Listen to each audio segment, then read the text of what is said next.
Lion's mane is becoming a very popular mushroom in the United States. It grows wild. You may find it in the woods throughout North America, but you also can find it in some specialty stores or at your local farmer's market. It's one of the more commonly grown mushrooms by specialty mushroom farmers, and it's valuable for food as well as for medicine. It's also very easy for you to grow at home and inexpensive. You can use our DIY kits from the Fungal Network, and you can click on the QR code to get there. Very simple to grow, but I'm going to show you here what they look like growing, how and when to harvest them, and then what to do with them to easily cook them once you've harvested them. It's all very easy to do, and you can end up growing your own lion's mane for a fraction of what you would pay for the fresh mushrooms. So let me show you what to do with these lion's manes that you've grown. I've got a DIY kit here that's ready to fruit today, and this is actually the third time that this is fruited. This is the third flush. You can see I had fruited it on this side, and usually after it fruits twice, I close it down and open up the other side for the last flush. But if you look at this, you can see these teeth are growing out on it. And at this point, it's not going to get any bigger. It's just maturing. All it's doing is putting energy into developing these teeth, these spines, that the spores are going to come from. So there's no point in waiting to pick it. And so to pick this, all you're going to do is take the pieces and just kind of twist them off. And they'll come free pretty easily just by twisting. And the same thing will work with other varieties like oyster. And then I like to clean it up immediately. So if there's little bits of substrate sticking to it, go ahead and clean that up before you store it. So to store it, you're going to use a regular paper bag, like a lunch bag. We'll store it in there. Clean this up just a little bit more.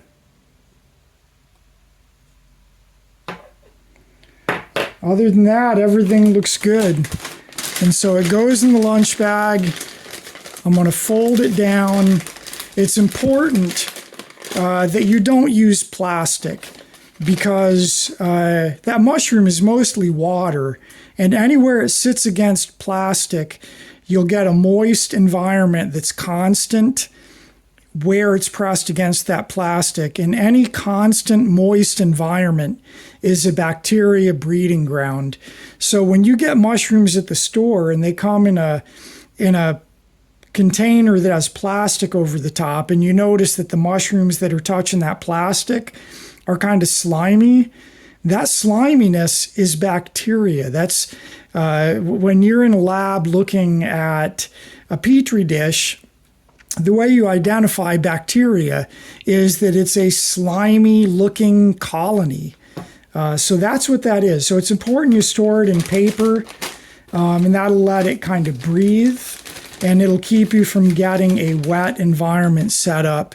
And so with lion's manes, you can store these really for a week or more in the fridge at around 40 degrees is ideal in a paper bag before you use them. All right, let me show you how to use lion's mane. The same is true of the other Hericium varieties too, bear's head and coral tooth. The cool thing about them is that they are just kind of masses of fibers that you really don't even need to cut them. You can just kind of pull them apart and pull them into little chunks is what I like to do.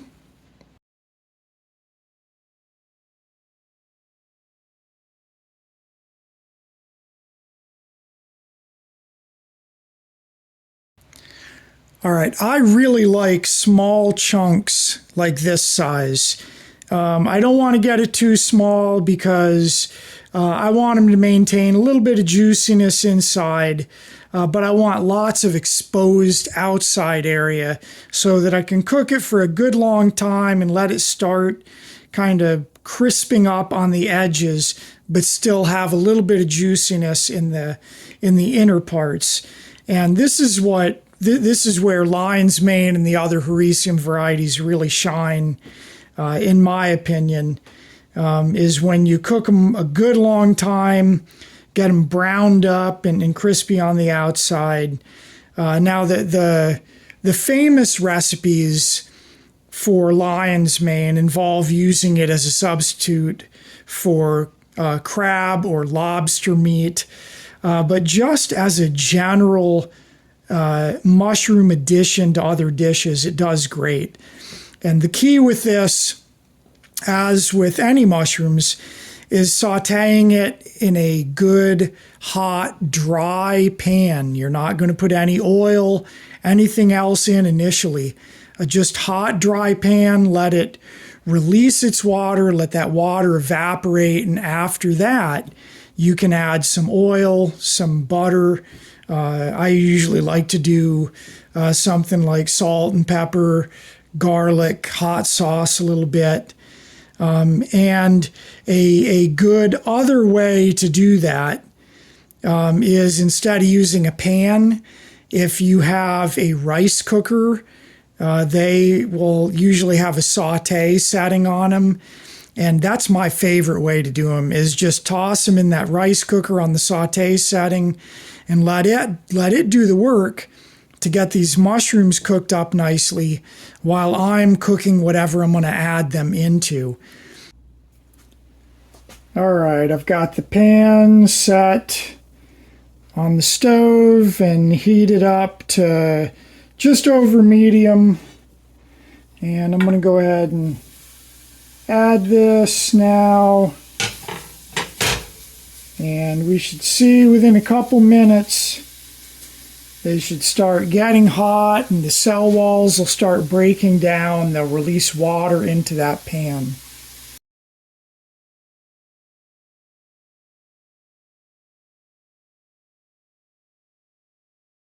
It's drying out pretty good, but it's not really starting to stick yet. And I want to go ahead and let them keep going until they start to stick to the bottom of the pan. So while this is finishing getting to the point where it's starting to stick, I'm going to tell you, I think the mistake most people make with mushrooms is trying to cook them too fast. Mushrooms really benefit from long cooking. So don't try to get the pan too hot and cook them too fast. They will really develop much better flavor over longer cooking times. So be patient with it. Give them time to develop that flavor and it'll really pay off. These are almost to the point now where they're starting to stick. So I'm going to give them another minute here.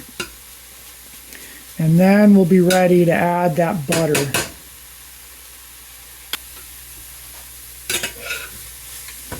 Yeah, there you see, it's starting to stick to the bottom of the pan now. And that is perfect. I don't want it to start getting crusted on there, but it's just starting to stick. That's right where I want it to be. So, what I'm going to do now is I'm going to go ahead and add my butter that I've got ready to go.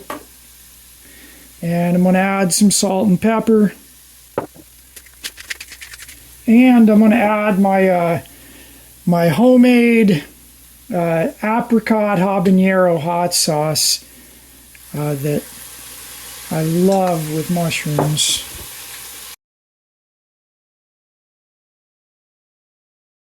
So I'm making sure everything gets coated well.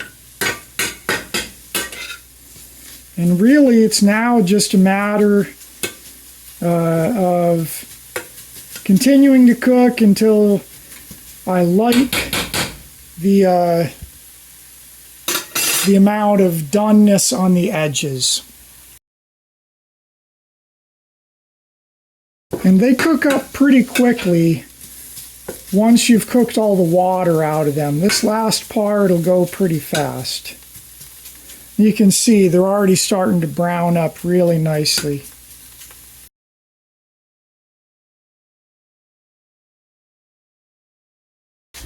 Well, I think that's ready to go. Just for your reference, I spent 15 minutes doing this. This is one of the reasons I really like using our AromaPot rice cooker, is that I can just leave it in there, leave it alone, and just turn it every now and then.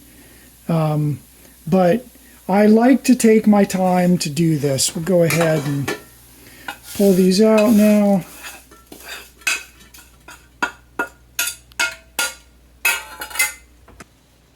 All right, well, here's what we've got, and they are ready to go, ready to use in whatever recipe you want. These are actually going to be used in an omelet now, but sometimes if I've got quite a bit of mushrooms, I'll do this with a lot of mushrooms and just store them in the refrigerator so that they're ready to use in whatever recipe. But if this is the only thing you learn how to do with lion's mane, you'll be doing pretty good. This is spectacularly good. It'll impress your friends. It'll be great on pastas, great with eggs. We sprinkle it on salads sometimes. Endless uses, and it's absolutely delicious.